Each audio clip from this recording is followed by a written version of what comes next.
Hello students, welcome to Pythagoras classes. আমি আহি একেবাৰে ভূগোলৰ লাষ্টৰ চেপ্টাৰটো পাইছোহি। আমি অলৰেডি দুইখন কিতাপ পঢ়ি খতম কৰিলো, মানে আমাৰ দুইখন কিতাপৰ এতিয়া আমাৰ চেপ্টাৰ বিলাক অলৰেডি কমপ্লিট হৈছে। এতিয়া আমি একেবাৰে ক'ত পাইছোহি? এতিয়া আমি আহি পাইছোহি আসাম জিওগ্ৰাফি। এতিয়া মেইন কথা হৈছে আসাম জিওগ্ৰাফি যোনটো আমাৰ পাৰ্ট, সেইটো তোমালোকৰ আসামিজ মিডিয়ামৰ বুকতটো খুব ধুনীয়াকৈ দিয়া আছে, কিন্তু ইংলিছ মিডিয়ামৰ বুকত নাই। গতিকে ইংলিছ মিডিয়ামৰ কাৰণে মই তোমালোকক PDF প্ৰভাইড কৰিম, তাত তোমালোকৰ গোটেই নোটছখিনি আছে, তোমালোকে নোটছখিনি পাই যাবা। আৰু এতিয়া মই এইখিনি তোমালোকৰ কেনেকৈ কি হ'ব, মই যেতিয়া আসামিজত পঢ়াই যাম, ইংৰাজীটো কৈ গৈ থাকিম, তোমালোকে তাৰ জৰিয়তে বহুতখিনি বস্তু শিকিব পাৰিবা। আৰু যোনখিনি বস্তু তোমালোকৰ ইম্পৰ্টেণ্ট হয়, ইম্পৰ্টেণ্ট হোৱা বস্তুখিনি তোমালোকে ভিডিঅ'ৰ জৰিয়তে তোমালোকে নোট কৰি ল'ব পাৰিবা, যোনখিনি শ্বৰ্ট নোট। আৰু বাকী লং কুৱেশ্যনৰ যিমানখিনি নোটছ আহিছে বা এক্সামত যিমানখিনি কুৱেশ্যন এতিয়ালৈকে আহিছে, গোটেইখিনি নোটছ তোমালোকক মই প্ৰভাইড কৰিম। এতিয়া আমি চাওঁ আহাচোন আসামৰ বা আসাম জিঅ'গ্ৰাফি পাৰ্টটোত কি আছে। এতিয়া আমি জানো যে আমাৰ অসমখন বা আসামখন হৈছে নৰ্থ ইষ্ট ইণ্ডিয়াৰ এখন ৰাজ্য, মানে উত্তৰ পূব ভাৰতৰ এখন ৰাজ্য। এতিয়া এই আসামৰ এতিয়া যদি আমি চাবলৈ যাওঁ, ইয়াৰ প্ৰথমতে আমি চাম যে আমাৰ ভাৰতবৰ্ষৰ ভিতৰত আমাৰ অসমে কিমানটো এৰিয়া কভাৰ কৰি আছে। এতিয়া দিছে যে আমাৰ আসামখনে, আমাৰ অকল অসম ৰাজ্যখনে ভাৰতবৰ্ষৰ 100% এৰিয়াৰ ভিতৰত, ইণ্ডিয়াৰ টোটেল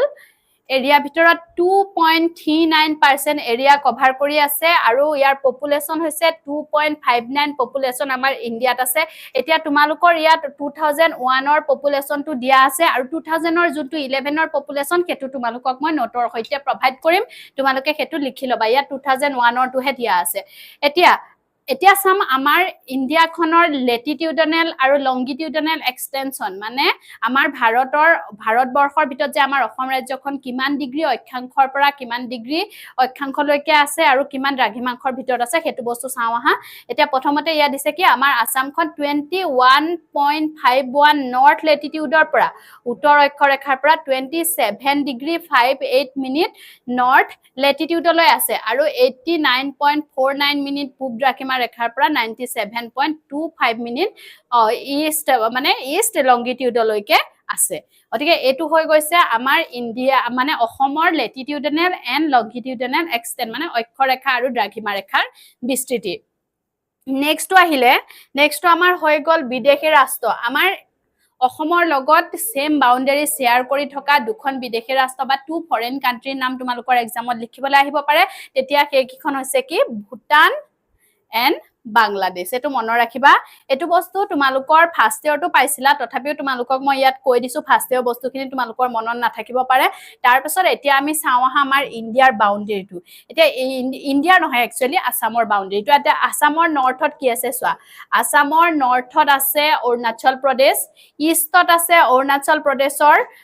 অলপ অংশ, মানে some parts of Arunachal Pradesh and Nagaland and Manipur, আৰু সাউথত আছে মিজোৰাম, ত্ৰিপুৰা, মেঘালয়, আৰু আমাৰ ৱেষ্ট বাউণ্ডেৰীত আছে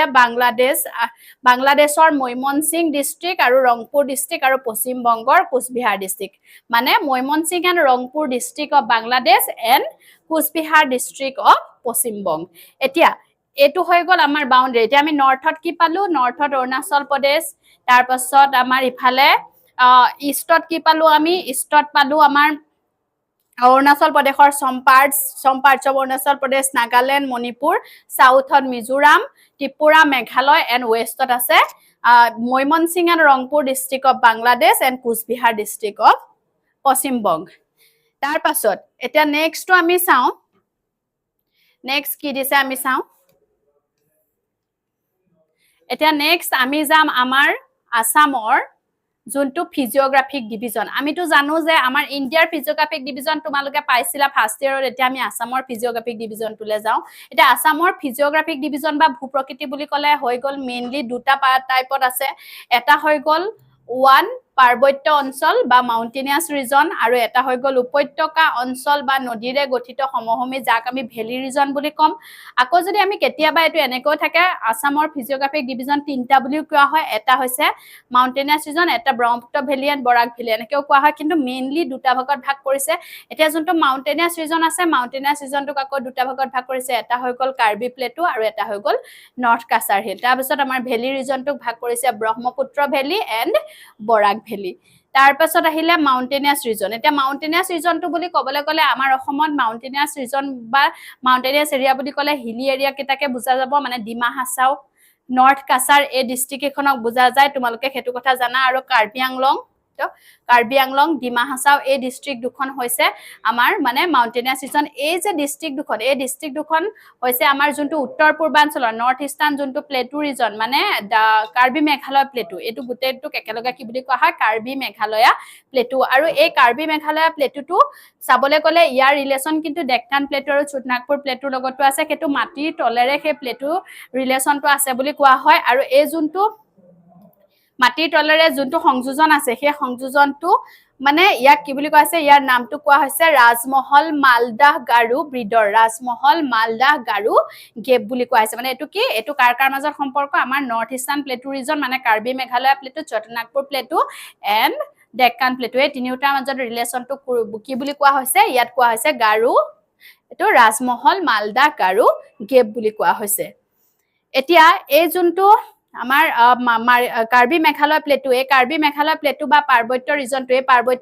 পাৰ্বত্য অঞ্চল বা মাউণ্টেনিয়াছ ৰিজনটো মেইনলি কিছুমান নেচাৰেল ৰিচোৰ্চত চহকী কি নেচাৰেল ৰিচোৰ্চ পাই তোমালোকে চোৱা গ্ৰেনাইট নাইচ চিষ্ট এইবিলাক পোৱা যায় এইবিলাক হৈছে ইগনিয়াছ এণ্ড মেটামৰ্ফিক ৰক ইয়াৰ উপৰিও লাইমষ্টন এইবিলাক বস্তু আমাৰ কাৰ্বি মেঘালয় মালভূমিত ইনফেক্ট কয়লাও ক'ত পোৱা যায় কাৰ্বি আংলং ডিষ্ট্ৰিক্টত পোৱা যায়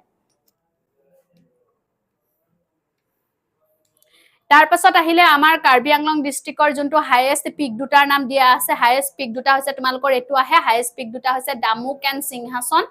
আৰু ডামুক এণ্ড সিংহাসন ইয়াৰ দুইটাৰে হাইটটো কিমান বুলি কৈছে 1459 মিটাৰ আৰু এই যোন দুটা পিক আছে এই পিক দুটা থকা হিলখনৰ নাম হৈছে ৰেংমা হিলছ এই পিক দুটা থকা হিলখনৰ নাম হৈছে ৰেংমা হিল আৰু এই ৰিজনটোৰ পৰা কিছুমান ৰিভাৰ ওলাই আহিছে সেই ৰিভাৰ কেইখনৰ নাম দিছে কপিলি কলং এণ্ড ধনচিৰি এতিয়া এই যোনটো মেঘালয় মালভূমি এই মেঘালয় মালভূমিটো কৈছে এইটো টাৰ্চিয়াৰী পিৰিয়ডতে ফৰ্ম হৈছিলে আৰু ইয়াক হিমালয়ান মাউণ্টেনাছ ৰিজন বা হিমালয় যোনটো নবীন ভংগিল পৰ্বত সেই হিমালয়ান মাউণ্টেনাছ ৰিজনৰে এটা পাৰ্ট বুলি কোৱা হয় এতিয়া নেক্সট আমি যাওঁ উপত্যকা অঞ্চল ভেলি ৰিজন এতিয়া ভেলি ৰিজন বুলি ক'লে আসামৰ ভেলি ৰিজন হৈছে দুটা এটা হৈছে বৰাক ভেলি এটা হৈছে ব্ৰহ্মপুত্ৰ ভেলি এতিয়া ব্ৰহ্মপুত্ৰ ভেলিটো কি তোমালোকে সবেই জানা ব্ৰহ্মপুত্ৰ ভেলিটো হৈছে ব্ৰহ্মপুত্ৰ ৰিভাৰ আৰু ব্ৰহ্মপুত্ৰ ট্ৰিবিউটাৰিজ বিলাকে কি কৰা ফৰ্ম কৰা ৰিভাৰ ভেলি বা উপত্যকা অঞ্চল ইয়াতে হেতু বস্তু দিয়া আছে ইয়াৰ লেংথ দিয়া আছে ইয়াত চোৱা ইয়াৰ ওয়াইডটো কিমান 70 কিলোমিটাৰ প্ৰস্থ লেংথটো 720 কিলোমিটাৰ আৰু ইয়াৰ যোনটো সাইজ হেতু হৈছে 56480 স্কয়াৰ কিলোমিটাৰ এইবিলাক বস্তু মনত ৰাখিবা আমি জানো আমাৰ ব্ৰহ্মপুত্ৰ ৰিভাৰখন আসামত সোমা গগে অৰুণাচল প্ৰদেশত সোমাইছে তাৰ পাছত আহি হদিয়াৰ পৰা আহি আমাৰ অসমত সোমাইছে তাৰ পাছত আকৌ ধুবুৰীলৈকে গৈ তাৰ পাছত বাংলাদেশত সোমাইছে তেনেকৈ গোটেই আমাৰ অসমৰ মাজেদি যিমানটো এৰিয়া পাৰ হৈ গৈছে এই গোটেই এৰিয়াখিনি হদিয়াৰ পৰা একেবাৰে ধুবুৰীলৈকে কি কৰিছে বিভিন্ন ধৰণৰ মানে ট্ৰিবিউটাৰী লগত লগ লাগিছে আৰু এই ট্ৰিবিউটাৰী বিলাকৰ লগত লগ লাগি কি কৰিছে এটা আমাৰ ডাঙৰ ভেলি ৰিজনৰ সৃষ্টি কৰিছে আৰু এই ব্ৰহ্মপুত্ৰৰ ভেলিটোক আমি আপাৰ ভেলি লোৱাৰ ভেলি বা আমি তেনেকে বা উজনি নামনি বুলিও ক'ব পাৰো তেনেকে আমাৰ ডিস্ট্ৰিক্ট বিলাকো সেই হিচাপে ডিভাইড কৰিছে যে আপাৰ ভেলিত আছে এইখিনি ডিস্ট্ৰিক্ট আৰু এইখিনি লোৱাৰ ভেলিত আছে আৰু লগতে আৰু এটা বস্তু আছে ব্ৰহ্মপুত্ৰত আটাইতকৈ ডাঙৰ আমাৰ যোনটো ৰিভাৰাইন আইল্যান্ড বুলি কোৱা হয় নদীদ্বীপ মাজুলী আছে যোনটো পৃথিৱীৰ ভিতৰতে আটাইতকৈ সৰ্ববৃহৎ নদীদ্বীপ বা ৰিভাৰাইন আইল্যান্ড এতিয়া নেক্সট